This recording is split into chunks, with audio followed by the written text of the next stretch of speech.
We've got our next special guest. Not really a guest. She's a guest. She's been here a few times. The one and only Jessica Denson. Now let me say something about Jessica here, okay? I got to know her the past few months. She's the real deal. She cares about people. She cares about this country. Empathy is strong with Jessica Denson. I want to make that very clear. She's the host of Lights On YouTube. Check it out. All right? And she's the founder of the Removal Coalition, a group of organizations that are focused on peacefully removing Donald Trump through impeachment and conviction in the Senate. Okay? Let's give it up. Warm welcome to Jessica Denson. Let's go. Come on.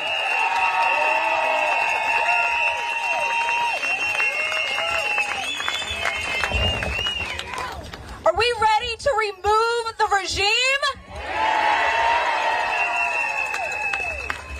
I gotta tell you, we are in the streets all the time. We are so tuned in. We are not sleeping on the death of our democracy. But I just want to give you some international perspective this morning.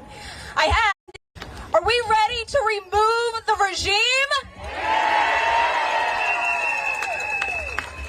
I gotta tell you, we are in the streets all the time. We are so tuned in. We are not sleeping on the death of our democracy. But I just want to give you some international perspective this morning.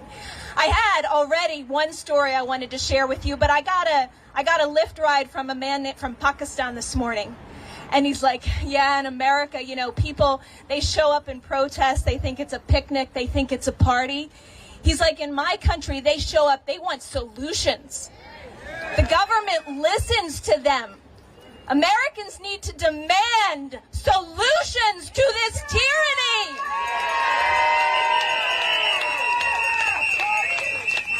And that's why I formed the Removal Coalition. I want to give a shout out this morning to Cliff Cash, my brother in peaceful arms. Cliff and I have been on these streets since it was bitter cold and we couldn't feel our feet in January, demanding that the representatives in this building who took an oath to defend the Constitution against all enemies, foreign and domestic, reject this illegal presidency, this insurrectionist in chief. So we've been out here since January, had the Veterans March in March, and we were just tired. Both of us tired of seeing protests without a point. I'm sorry, we cannot stand here and just kindly, nicely, pleasantly, prettily fill the streets while Donald Trump sabotages and destroys American democracy. We have to put an end to it!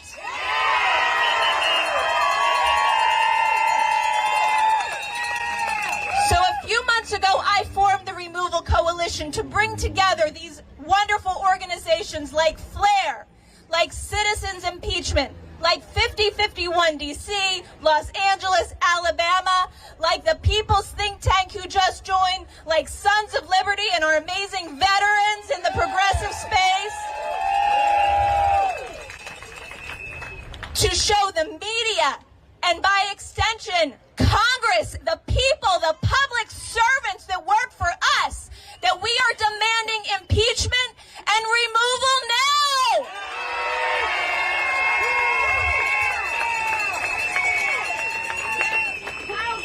So I told you about that international perspective. I'm just going to share this long, nice note from one of my viewers on Lights On from the show last week when we had Jolly on. He said, I'm a Copt, indigenous Christian from Egypt, who escaped long ago and first found refuge in Europe, where I worked for many years as a journalist in the Arab press. Throughout these years, I always looked up to the United States as the symbol of freedom, democracy, and justice. Eventually, I made my way to what was once the great America, a nation I believed represented the highest ideals of human dignity and liberty. But today, what I see pains me deeply, perhaps even more than it pains many Americans. The America I admired has been disfigured before my eyes. Donald Trump has not only damaged this country's image abroad, but has also corroded its very reality from within. To To witness Americans endure this abuse so passively, almost mildly, is heartbreaking. Our democracy, the very foundation of America's greatness, is under grave threat. As long as a disgraced, criminally convicted figure remains in power, the nation cannot claim to be a true democracy. Instead, it resembles a collapsing state. Wake up, folks. This is what we're living through in 2025 in America right now. A collapsing state. One where the rule of law has been abandoned in favor of cultish loyalty and demagoguery.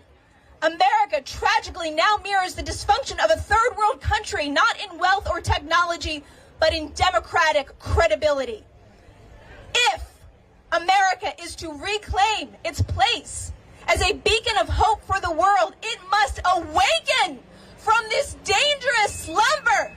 Silence in the face of tyranny is complicity, and the time to resist is now!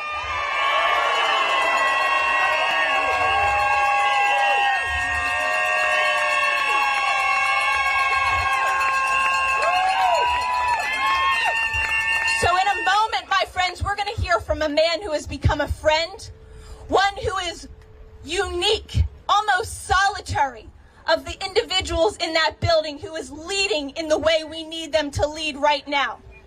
We either have a constitution or we don't, as my friend John Bonifaz says. We either have an impeachment clause or we don't. If we are not using the constitutional remedy for a tyrant in this moment, we are losing our Constitution right before our eyes. Right. I know that there is leadership in that building on the Democratic side that does not want to hear about impeachment. Don't touch the conversation about impeachment till the midterms. Oh, no. We're going to threaten some of our more vulnerable members.